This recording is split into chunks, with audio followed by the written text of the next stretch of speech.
E aí, boa noite. Boa noite. Dá aí um beijinho para quem está ao teu lado. Dá um abraço. Se você não conhece aí quem está ao teu lado, pergunta o nome. Diga bem-vindo. Beleza? Sejam todos muito bem-vindos aqui nessa noite. E eu tenho certeza que algo muito louco pode acontecer na tua vida a partir de hoje. Você bota fé nisso? Bota fé nisso. Sabe, cara, a vida com Cristo, ela é vivida de revelações em revelações. Entende? Ela é vivida de acordo com aquilo que nos é revelado. Assim foi com os discípulos e assim continua sendo com a gente. Como a gente viu lá no tema Roi, talvez a tua vida cristã esteja sendo miserável ou medíocre, porque você não tem vivido de acordo com aquilo que Deus tem te dado entendimento. Então, cara, antes de nós começarmos, eu quero convidar você a orar por você mesmo, sabe? E pedir a Deus, algumas coisas, né? Se você quiser, óbvio, né? Primeira delas, fala comigo. Segunda delas, se eu ouvir a tua voz, Deus, me ajuda a viver aquilo que eu ouvi de ti nessa noite. Beleza? Então vamos orar? Tem aí teu tempo com Deus e eu vou orar por você também. Beleza? Senhor, sabemos que tu está aqui, porque pela fé concebemos a realidade de que onde dois ou mais estiverem reunidos em teu nome, o Senhor vai estar. E aqui tem uma galera que está aqui por causa de ti. Tenho certeza, Pai, que a maioria de nós, a intenção primária e essencial de estarmos aqui é de alguma forma termos um encontro contigo. Um encontro que possa transformar nossa vida, transformar nossa mente e nos levar, Senhor, a viver coisas ainda mais profundas e excelentes na caminhada contigo. Então fala com a gente. Fala conosco, Pai, nessa noite. Dá-nos discernimento da tua palavra. E não apenas nos dê discernimento, mas nos dê força também para viver aquilo que a gente vai ouvir nessa noite. Nos ajude a viver aquilo que nós vamos ouvir de ti nessa noite. No nome de Jesus que nós oramos. Amém. Amém? Amém? Amém? A gente ouviu até aqui algumas verdades. Por exemplo, a gente ouviu que fé não é burrice, lembra? Fé é a maneira que a gente lida com aquilo que a gente não vê. A gente viu que fé sem obras é morta. A gente precisa viver aquilo que a gente viu, né, pela fé. A gente viu semana passada que não basta crer. É necessário crer certo. Então não adianta só crer. É necessário crer certo. E hoje a gente vai ver uma outra verdade espetacular, reveladora e confrontadora.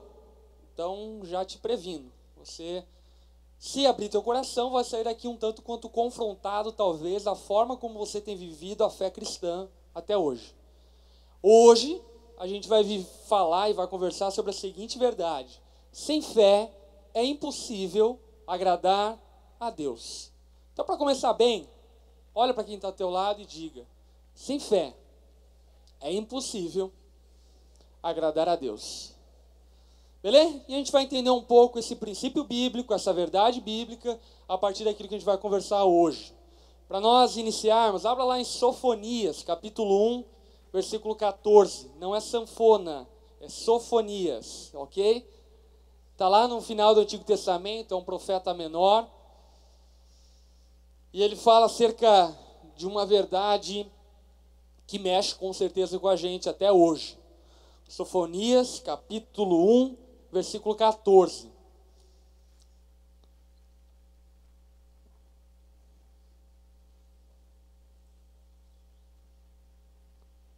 Se você não achou, tem lá, ó. Presta atenção.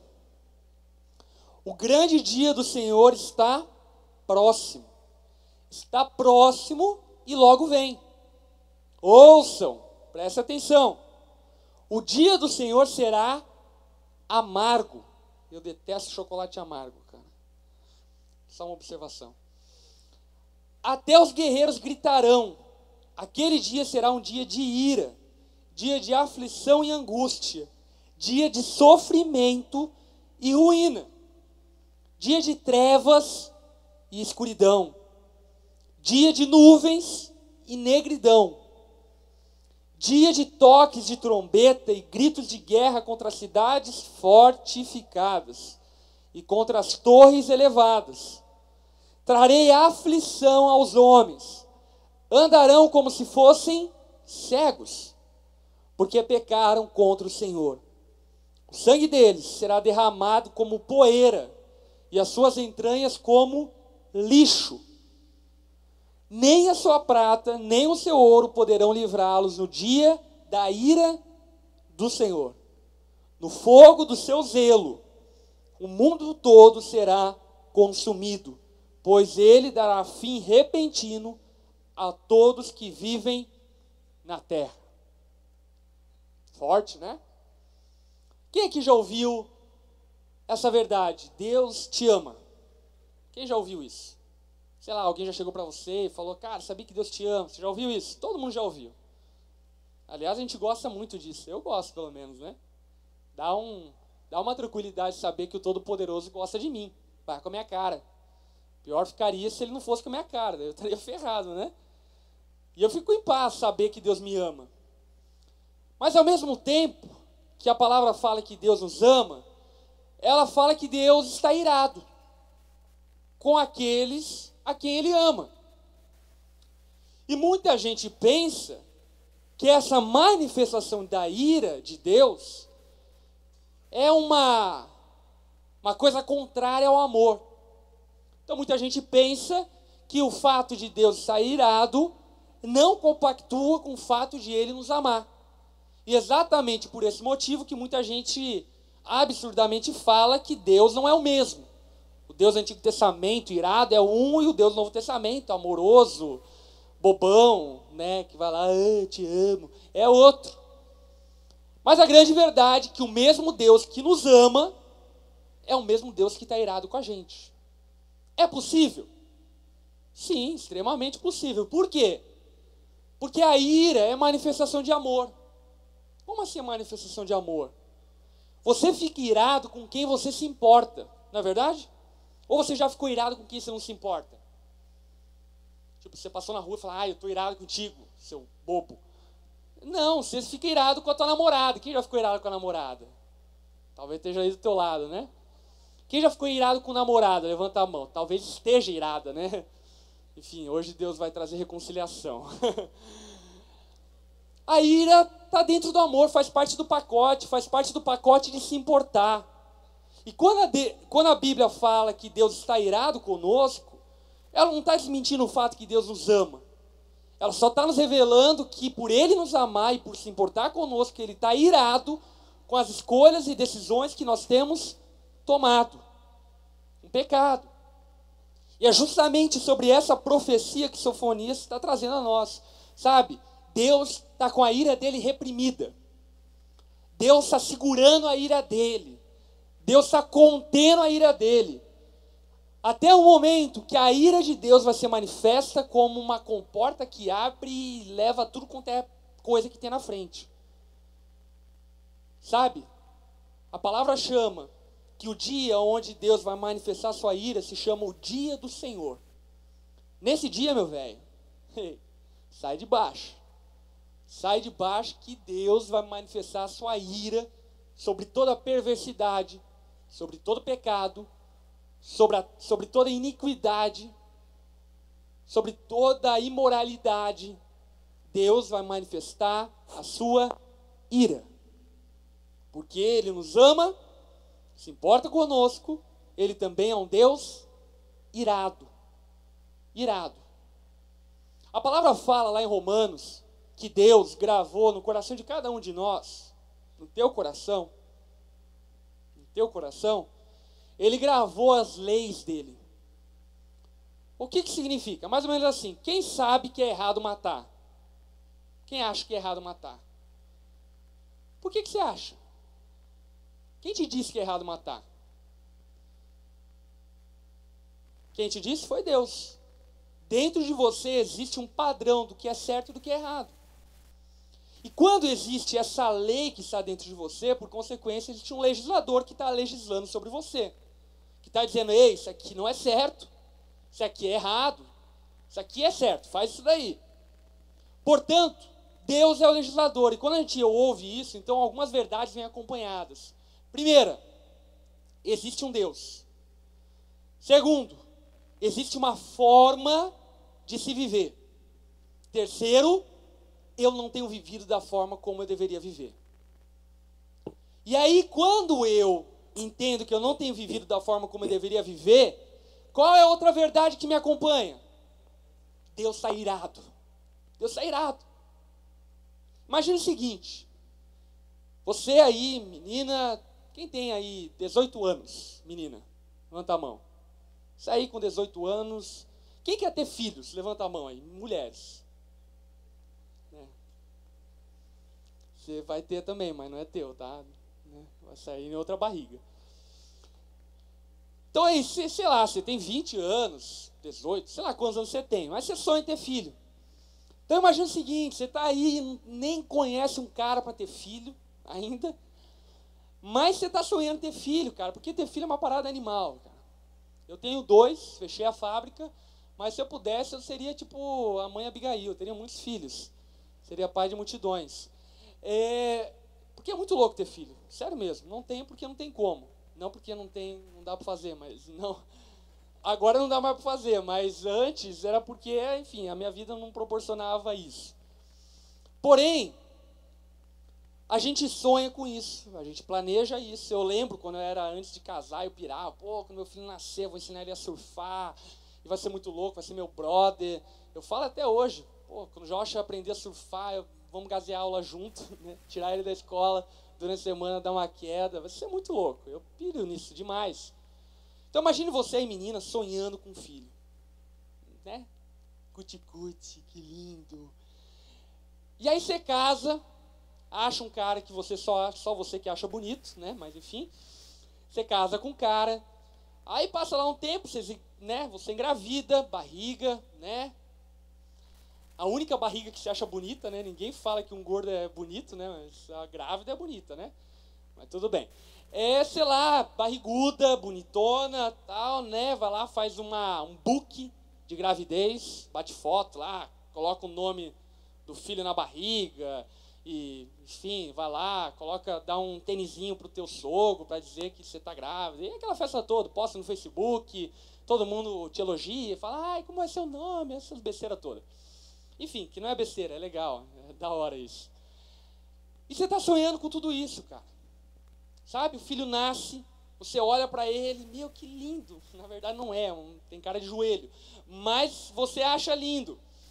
E você olha, você planeja, você projeta, e ele vai crescendo, ele vai se desenvolvendo.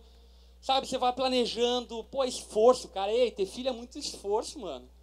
Ele caga na hora que não pode cagar, ele acorda quando tem que dormir, ele dorme quando tem que acordar. É uma desgraça. Não, é uma bênção. É uma desgraça no sentido humano da palavra. E aí você, cara, um baita esforço para pagar a escola, para vestir a criança, para educar ela, para ensinar ela. E lá nos 15 anos de idade, esse moleque, que tinha cara de joelho, começa a tomar decisões erradas na vida dele. 16 anos de idade, ele usa pela primeira vez crack. 17 anos de idade, ele rouba teu DVD para trocar por pedra de crack. 18 anos de idade, a primeira queda dele na polícia, e você vai lá tirar ele da delegacia por tráfico. Me diz uma coisa, cara, você ama esse filho? Ama ou não? Amor de pai não tem como, cara, você ama, você vai continuar amando. Mas você está irado? Vontade de dar uma bofetada na cara, né? Seu moleque intragável, né? Você não lembra, você não sabe o que eu fiz por você. E é da mesma forma Deus em relação a nós, cara. Deus te ama demais, é verdade isso. Mas isso não elimina o fato de que Deus está irado com a forma como você tem vivido, porque não foi a forma que Ele sonhou. Sabe, talvez você pense que Deus é um cara ausente, que não se preocupa com o mundo, que se dane, faz o que quer lá, quer transar, transa, quer pegar a vizinha, pega, quer fumar, fuma, quer fazer o que você faz, o que você quiser. Olha para quem está do teu lado e diz, cara, Deus não é um Deus indiferente. Deus está olhando a bagunça que o mundo está. E não só olhando, Deus está irado com essa bagunça. Você acha que Deus está indiferente à corrupção? Você acha realmente? Só um mensalão ali, de boa. Vamos para o próximo. É óbvio que não, cara. Deus está irado com tudo isso. Deus está irado com pai matando filho. Deus está irado com aluno batendo professor. Deus está irado com filho desobediente. Deus está irado com toda essa baderna que o mundo está. E um dia a ira de Deus vai ser manifesta no mundo. E sabe o que acontece? Lá no fundo, todos nós sabemos que a gente tem uma dívida que precisa ser acertada. Todos nós temos um senso de sabedoria, de saber que a gente vai prestar contas para alguém daquilo que a gente faz. Talvez você se iluda, se engana, Deus não existe, mas lá no fundo você sabe. Você sabe que não é assim. E aí então é que surgem as religiões, as crenças, as seitas e as heresias. O que é religião? O que são as crenças? Tentativas de aplacar a ira de Deus. É isso, basicamente é isso. Aí, por exemplo, surge uma crença de alguém muito louco que fala o seguinte, eu acho que Deus gosta de sangue de cabra. E aí vamos cortar o pescoço da cabra, porque Deus se agrada do sangue de cabra. Aí vem o outro e fala, não, Deus se agrada de penitência. Vamos dar chibatada nas costas. Deus ama isso. Ele está lá no céu falando, uhul, da hora, mano, bate mais. Aí vem outro e fala, não, Deus gosta que a gente fique rezando 40 Ave Marias, 20 mil Pai Nossos. Aí Deus fica feliz, velho. Tipo, você ser um papagaio. Deus ama isso, Ele curte isso. Ele curte papagaio. Aí vem outra pessoa e fala, não, Deus se agrada de gente que fica andando de joelho, até, enfim, perder, esfolar toda, como que é? É patela, né? É patela?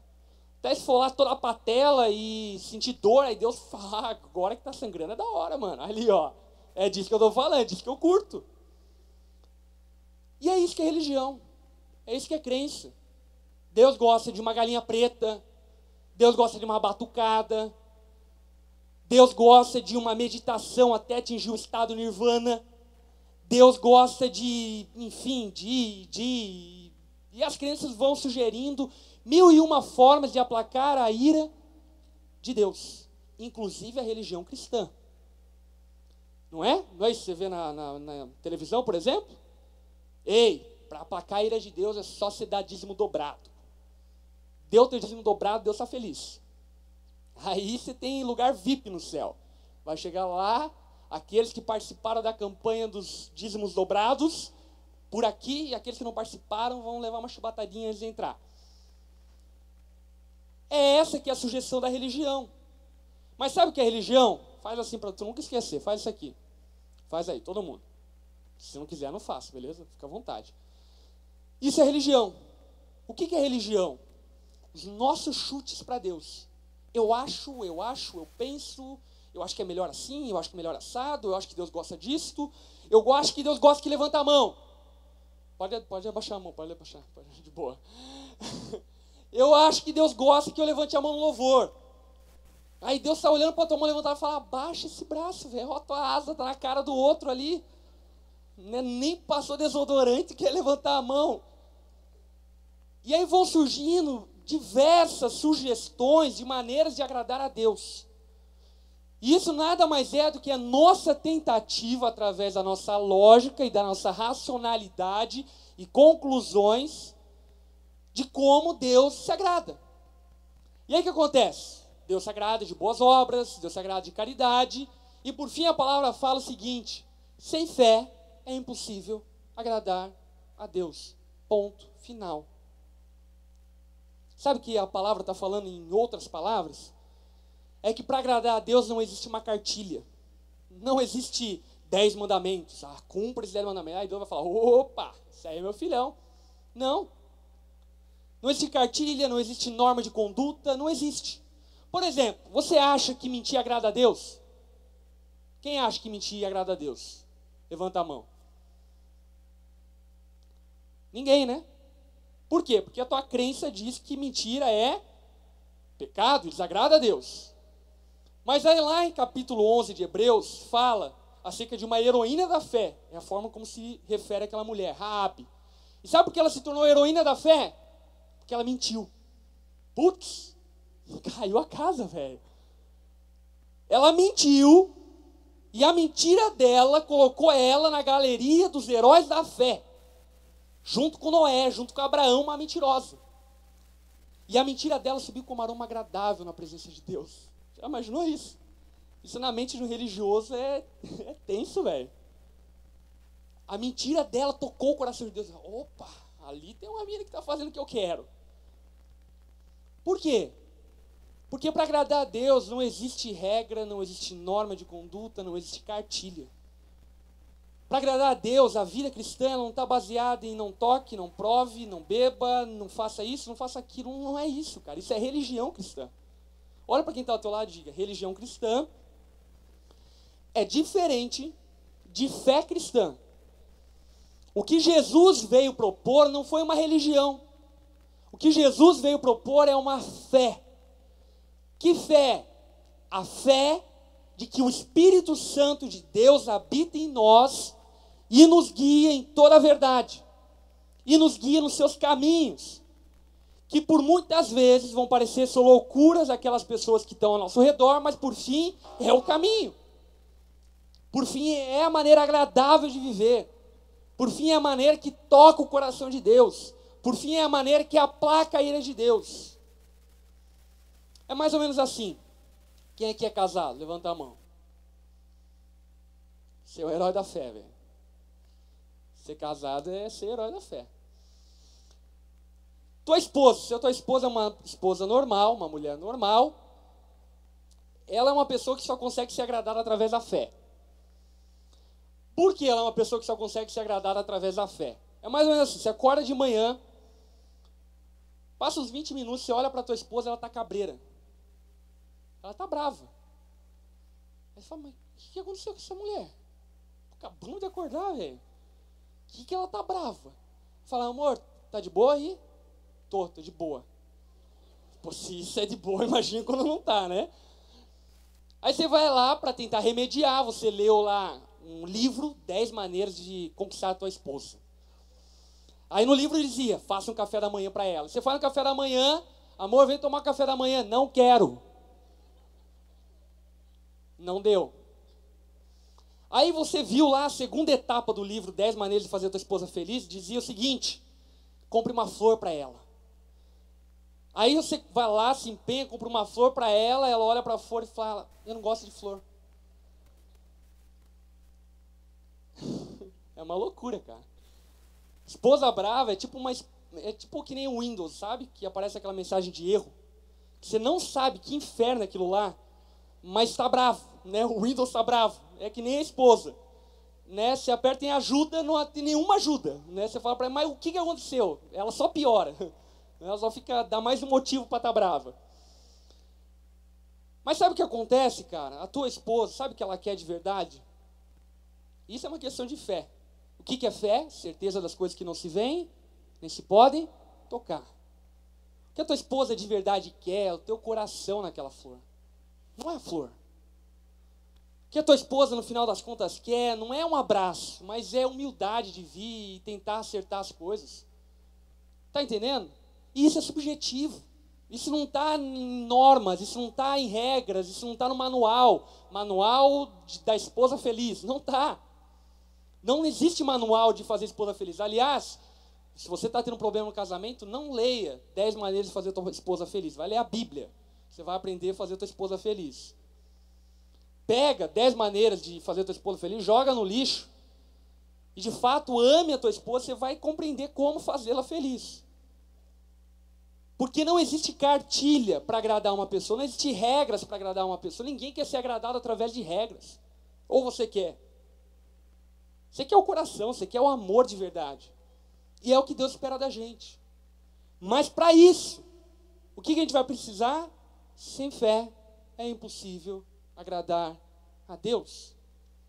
Lembra o que significa a definição da palavra fé?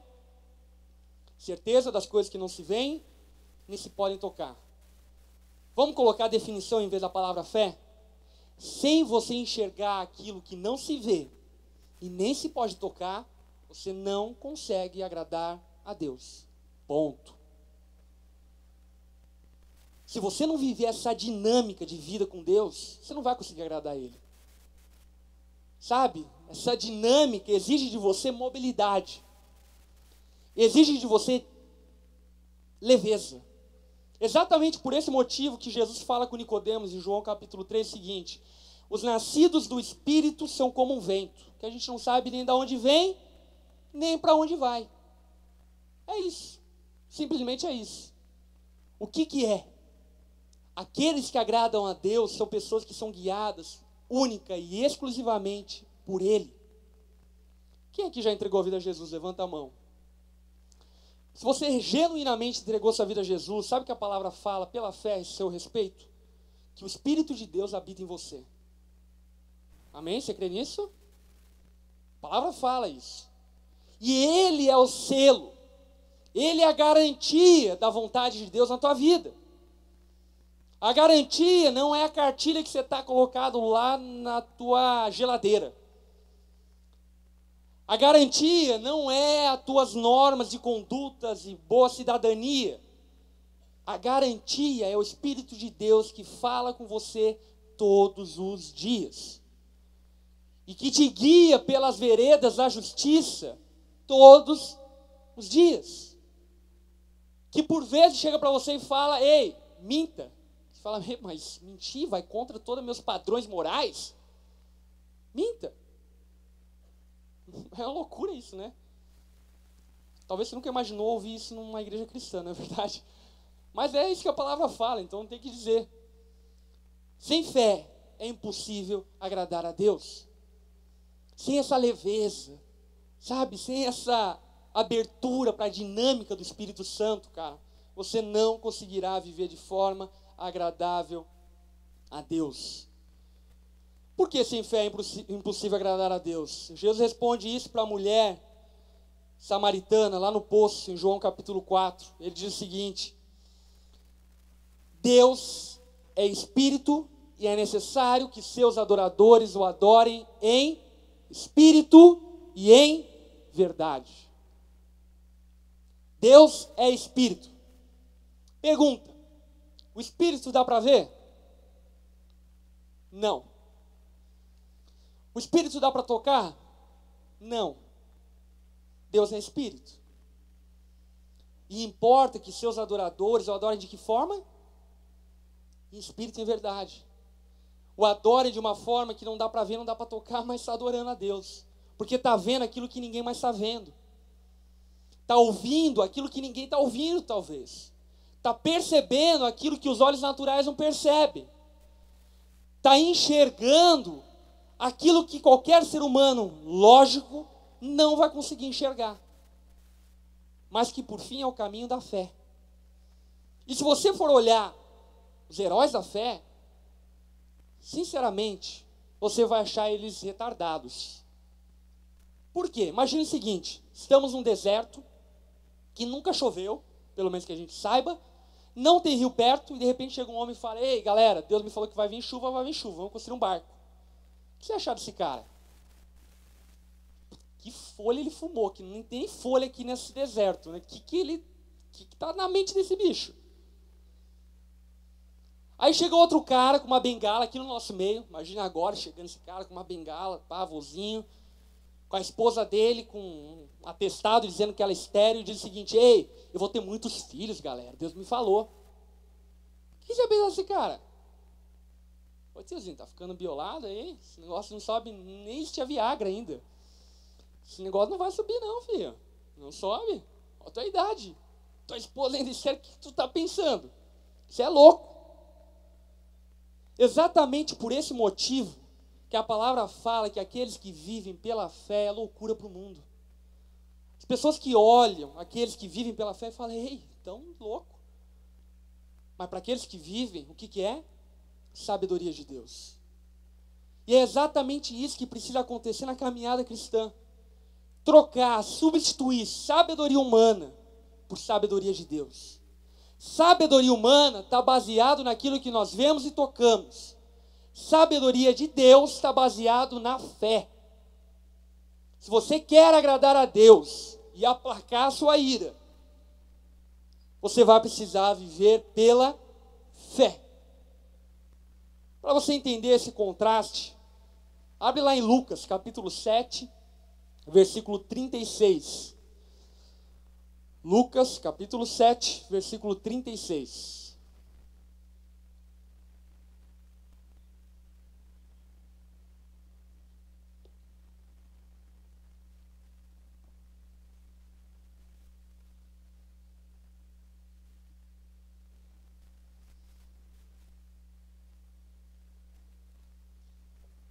Firmeza? Presta atenção. Convidado por um dos fariseus para jantar, Jesus foi à casa dele e reclinou à mesa. Ao saber que Jesus estava comendo na casa do fariseu, certa mulher penetra, uma pecadora, trouxe um frasco de alabastro com perfume. Se colocou atrás de Jesus, tipo assim, uma pegadinha, né? Aos seus pés, chorando, começou a molhar-lhes os pés com suas lágrimas. Depois enxugou com seus cabelos, beijou-os e ungiu com perfume. Já imaginou uma maçaroca disso, velho? Já imaginou? Imagina o pé de Jesus, não tinha pé de cura naqueles dias, e nem tinha metrosexualidade. O homem era, enfim, unha de homem mesmo, sabe? Unha de quem joga futebol no asfalto, né? Unha rachada. Jesus com aquele pé feio, cabeludo, uma mulher chorando, enxugando as lágrimas dela com o cabelo dela. Mas olha uma saroca, velho. Joga ainda um perfume para misturar mais ali um cambalacho que está ali. E fazendo tudo isso, beijando os pés de Jesus. Agora, feche teus olhos. Imagine um pé cabeludo, unha rachada, talvez um dedinho lá encravado, com pus, e você beijando. Foi isso que essa mulher fez. Ao ver isso, o fariseu chamado Nicodemos disse a si mesmo: se este homem fosse profeta, saberia que nele está tocando um tipo de mulher pecadora. Respondeu-lhe Jesus: Simão, tenho algo a lhe dizer. Dize, mestre, disse ele. 2 homens deviam a certo credor. Um lhe devia 500 denários e o outro 50. Nenhum dos dois tinha com que lhe pagar. Por isso, perdoou a dívida a ambos. Qual deles amará mais? Simão respondeu: suponho aquele a quem foi perdoado a dívida maior. Você julgou bem, disse Jesus. Em seguida virou-se para a mulher e disse a Simão: vê essa mulher, eu entrei em sua casa, mas você não me deu água para lavar os pés. Ela, porém, molhou os meus pés com suas lágrimas e o enxugou com seus cabelos. Você não me saudou como um beijo, como é comum, mas essa mulher, desde que entrei aqui, não parou de beijar meus pés. O cabeludo e da unha encravada. Você não ungiu minha cabeça com óleo, mas ela derramou perfume nos meus pés. Portanto, eu lhe digo, os muitos pecados dela foram perdoados, pelo que ela amou muito. Mas aquele a quem pouco foi perdoado, pouco ama. Então Jesus disse a ela: seus pecados estão perdoados, a minha ira foi aplacada. Os outros convidados começaram a perguntar: quem é este que perdoa pecados? Jesus disse à mulher: sua fé a salvou. Vá em paz. Em outras palavras, o que Jesus disse para aquela mulher: aquilo que você viu, que ninguém mais viu, te salvou, mulher. Vá em paz. Aquilo que você viu, que Nicodemos não viu, te salvou, mulher. Fique tranquila. Fique tranquila. A minha ira foi aplacada. Teus pecados foram perdoados. Você está garantida. Vá em paz. Não precisa viver como condenada. Não precisa viver mais com peso. Não precisa viver mais com medo. Você está tranquila, está de boa. Vai. Vai. Qual que é a diferença daquela mulher para Simão? Qual que é a diferença? Aquela mulher teve fé. Ela viu o que ninguém mais viu. Ela viu aquilo que para olhos humanos não era lógico. Não é lógico beijar um pé cabeludo. Não é lógico. Mas o que ela viu, cara? Ela viu em Jesus poder para salvar. Ela viu em Jesus poder para perdoar pecados. Ela viu em Jesus dignidade. Ela viu em Jesus majestade. Ela viu em Jesus glória. E o que Simão viu? Um pé cabeludo, com unha cravada, que não merece nem uma gota de água. Mas por quê? Será que não foi dado fé para Simão? Foi. A fé é dada para todos. Basta o terreno que vai ela cair, que vai dizer o efeito que ela vai ter. Foi dado para Simão. Presta atenção, cara. O maior inimigo da fé são as tuas crenças. O maior inimigo da fé são as tuas crenças. Porque o caminho de fé, diversas vezes, vai contra os seus paradigmas, e contra as suas crenças, e contra os seus preceitos, e contra as suas normas de conduta. Vai contra. Porque talvez pela fé, por exemplo, Jesus esteja dizendo para você o seguinte: ei, pega a tua poupança, sabe aquela que você diz que é a tua segurança? Tira todo o dinheiro e dá tudo para os pobres. Vai falar: epa, não. A minha crença que eu aprendi da minha mãe é que precisa ter segurança, precisa ter poupança. E aí o que vai acontecer? Você substituiu a tua fé pela crença. Então a fé é facilmente substituída por crença. Foi o que aconteceu com Simão. O que ele fez? Ele substituiu a fé dele pelas crenças dele. Talvez ele olhou para Jesus e falou: realmente, Jesus pode perdoar pecados. Mas sabe o que aconteceu? Não. Aquele que iria perdoar pecados é o Messias, que viria sentado num trono, majestade, enfim, poder. E não é esse cara feio, com unha encravada, andando que nem um pé rapado em Jerusalém. Não pode ser esse cara, por causa das suas crenças. Presta atenção, cara. Você carrega uma carga de crenças. Uma carga de crenças familiares, uma carga de crenças culturais, uma carga de crenças sociais. E essas crenças são inimigas de uma fé genuína. Essas crenças são inimigas de você viver de uma forma que agrade a Deus. Esses paradigmas te impedem genuinamente de viver pela fé. Por quê? Porque você estabeleceu formas de agradar a Deus, mas aí chega a palavra e fala que sem fé é impossível agradar a Deus. Mas na tua mente está o quê? Não, Deus se agrada se batismo foi por imersão. Foi por imersão, aí Deus se agradou. Opa, agora estou feliz, até que enfim usaram mais água. Como se Deus estivesse preocupado com isso, né? Mas enfim, as tuas crenças diz para o quê? Ah, não, Deus se agrada se a gente tomar a ceia todo primeiro domingo do mês, aí Deus vai ficar feliz. Ou não erraram a data, né? Uma vez por mês, conforme diz os preceitos protestantes. É essa bizarrice que muita gente vive.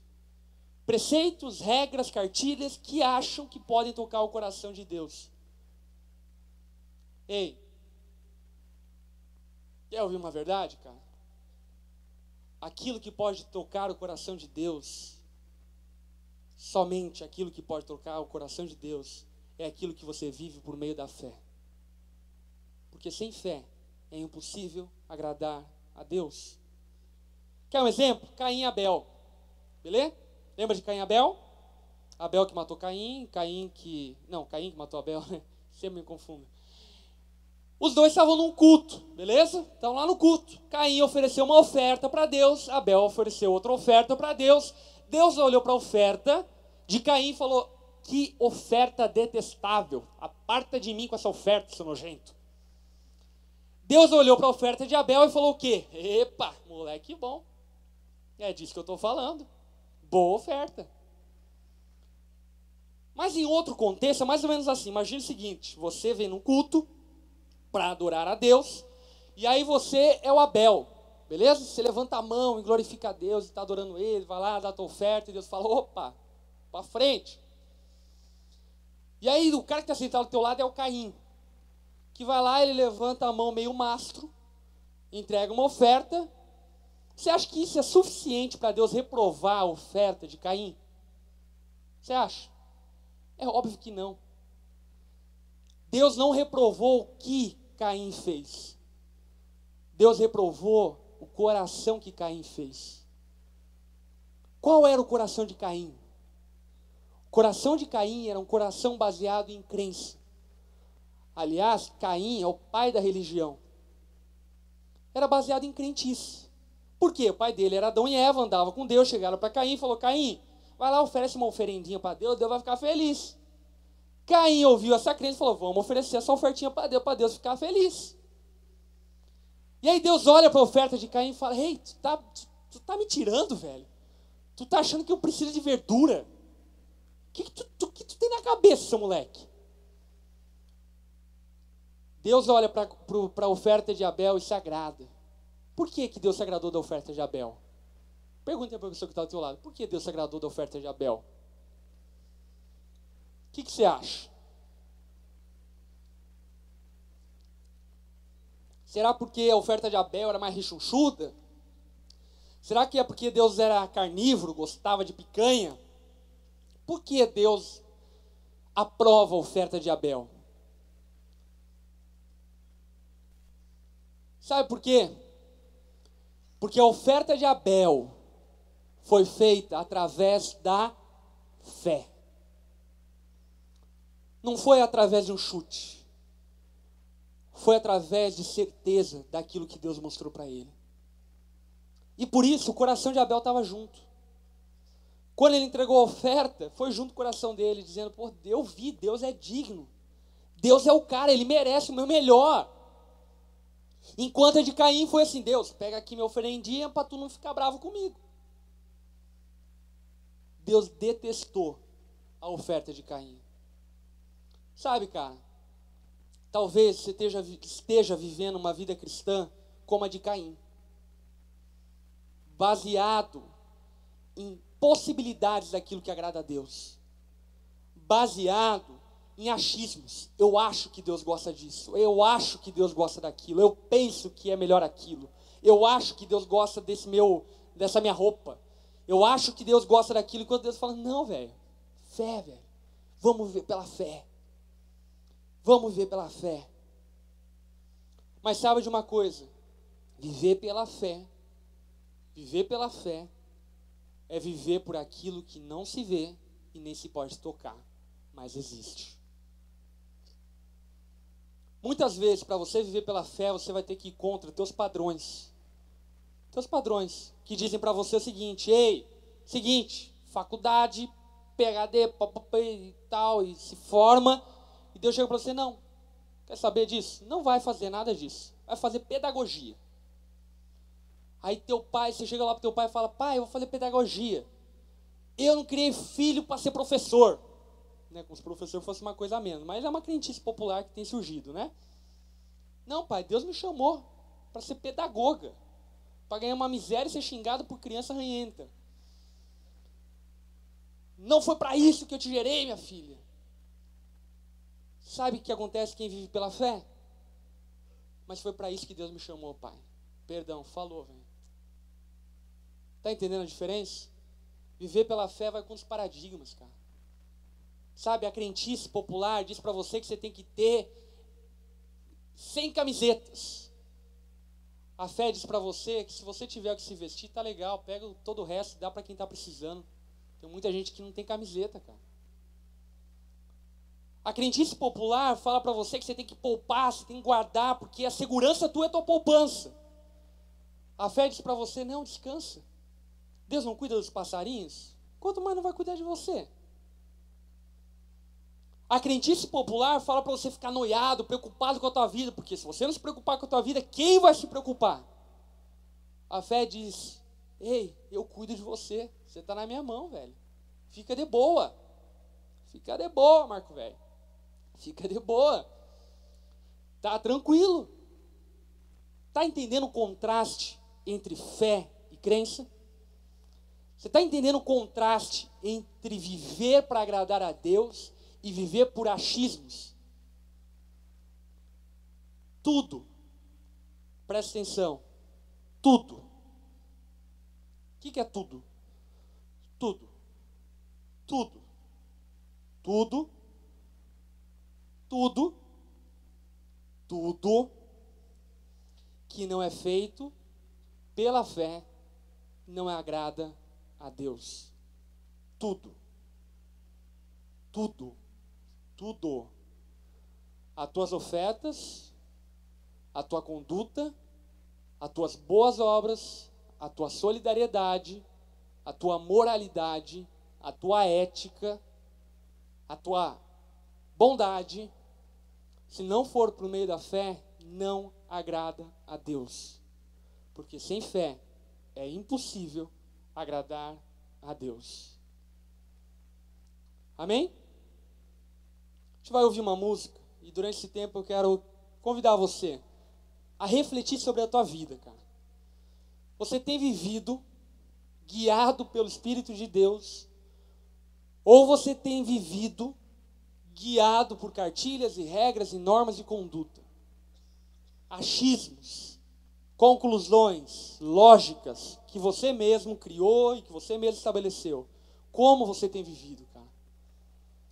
Atos capítulo 17, versículo 24, diz o seguinte: o Deus que fez o mundo e tudo que nele há, é o Senhor do céu e da terra, não habita em santuários feitos por mãos humanas. Ele não é servido pela mão de homens como se necessitasse de algo, porque Ele mesmo dá a todos a vida e fôlego às demais coisas. Deus não é servido por mãos de homens como necessitasse de algo. Deus não precisa da tua oferta, Deus não precisa da tua mão levantada, Deus não precisa da tua música, Deus não precisa das tuas boas obras, Ele não precisa das tuas esmolas, não precisa da tua caridade, não precisa da tua moralidade, não precisa de nada disso. Ele não precisa. Sabe o que Deus quer, cara? De verdade. Ele quer teu coração. Ele quer a tua vida. Ele quer ter um relacionamento de intimidade contigo a tal ponto que de manhã você vai ouvir aquela voz te falando: ei, vai por essa direção, cara. Faz essa loucura. Mas aí, minha esposa, vai. Fica tranquila, eu vou cuidar aqui da tua esposa. Eu apazigo ela, quando chegar em casa vai estar tudo de boa. Está entendendo? Deus, Ele não é alguém como um ser humano qualquer, sabe? Você vai lá e dá um brinquedinho, Ele, ai que legal, como você é legal. Não, Deus não se ilude com isso. Deus, Ele quer uma vida vivida pela fé. O justo viverá pela fé. E se retroceder, não me agradarei dele. Você entregou tua vida a Jesus? Esse foi um passo de fé, mano. E o que Jesus estava falando era o seguinte: ei, você deu o primeiro passo. Agora é uma vida de passos de fé. É uma continuação de passos de fé. Você se batiza, você obedece a Deus, você faz a vontade dele, você se dispõe, você recebe o chamado, e você vai vivendo pela fé. Por aquilo que talvez para todo mundo é loucura, mas para você, você sabe que está fazendo a coisa mais sábia que existe no mundo, porque é a sabedoria de Deus. A única forma de agradar a Deus é vivendo pela fé. E agora eu quero falar com pessoas que já aceitaram a Jesus. Tá? Se você tem um compromisso com Jesus, cara, o chamado de Jesus para a tua vida é viver pela fé, mano. Jesus não te chamou para ser um adepto de uma religião. Jesus não veio instituir religião. Jesus te chamou para um relacionamento íntimo com Ele. Para que nessa intimidade você descubra diariamente a sua vontade, sendo descortinada, sendo aberta a um novo e vivo caminho onde não existe caminhos. Jesus te chamou para viver pela fé. E talvez você tenha retrocedido nessa caminhada de fé. Sabe? Jesus começou a pedir coisas para você que as tuas crenças diziam que não pode ser. E eu sei que isso não é o certo a fazer. Eu falo, não, é isso mesmo. Pela fé, vai, filho. É isso que você tem que fazer. Jesus te chamou para viver pela fé. Olha para quem está ao teu lado, diz isso. Jesus te chamou para viver pela fé. Quero convidar todos a baixarem a cabeça, fecharem seus olhos. A vida cristã, do início até o fim, é pela fé. A fé é necessária para entregar sua vida a Jesus, ela é necessária para continuar com Jesus, e ela é necessária até o dia que você se encontrar com Jesus. A fé é necessária em todo momento, a todo tempo. Nós não nos guiamos por vista. A gente não se guia por aquilo que vê. Nós nos guiamos pelo Espírito de Deus, pelo bom pastor que nos guia pela vereda da justiça. Cara, se você se reconhece um cristão, mas que tem retrocedido da caminhada de fé, saca? Você tomou uma decisão de fé, mas hoje a tua caminhada com Cristo está baseada única e exclusivamente as tuas lógicas e racionalidades e conclusões e crenças, não está baseado naquilo que Deus está te falando. Se você é alguém que já entregou sua vida a Jesus, mas não tem vivido pela fé, eu quero te desafiar a tomar uma atitude hoje de viver pela fé a partir de hoje, sabe? Voltar para essa caminhada, para essa aventura de vida de fé. Se você quer tomar essa atitude, fique em pé no seu lugar, eu quero orar com você.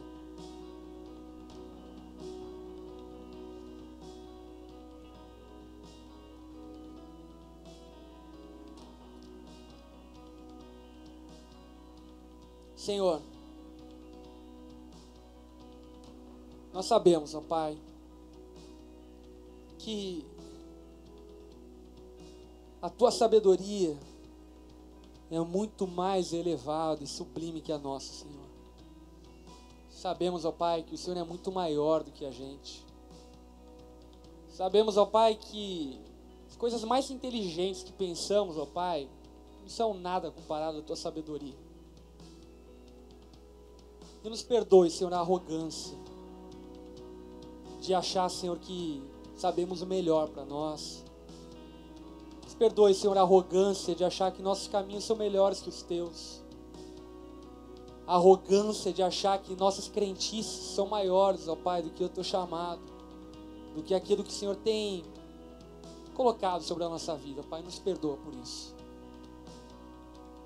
Queremos viver, Senhor, da forma como o Senhor quer que vivamos. Não nos permita, Senhor, nos amoldar a sabedoria desse mundo, que se baseia, ó Pai, em autoprotecionismo, em hedonismo, se baseia no eu e não no próximo. A gente quer viver uma vida de fé. Porque eu estou orando por mim mesmo, Senhor, e digo por mim mesmo. Eu quero que minha vida seja como um aroma agradável na Tua presença. De verdade. Eu quero que minha vida agrade Teu coração. Quero que minhas atitudes toquem Teu coração. Não porque eu quero te comprar com alguma coisa, mas porque eu te amo, Pai. Eu te amo. Quero agradar a Ti. Nos ajude, ó Pai, a viver pela fé, Senhor. Nos encoraje a viver pela fé. Sabe, Senhor, nos dê raça, Senhor, para dizer não, por mais que a gente se prejudique com isso. Nos dê coragem para dizer sim, por mais que nós nos prejudiquemos com isso. a gente possa ter essa vida dinâmica, guiada pelo Teu vento. E não essa vida, Senhor, baseado em achismos e conclusões precipitadas e humanas, e não baseadas na Tua sabedoria, Pai. Nos revela a Tua verdade diariamente, para que possamos prosseguir de fé em fé. E que a nossa fé aumente todos os dias, que nós consigamos ver mais daquilo que não se vê todos os dias, que nós possamos conhecer mais dos Seus mistérios todos os dias, que nós possamos, ó Pai, compreender mais do Seu coração todos os dias, Senhor. Nos ajude, Senhor, a crescer em fé e a permanecer a viver em fé. Nós pedimos a Ti por revelação e por força nessa jornada, nessa aventura de fé. Nós oramos dessa forma, no nome de Jesus. Amém. Amém. Pode sentar. Olha para quem está ao teu lado. Lembre ele, sem fé é impossível agradar a Deus. É isso aí, é nóis, galera.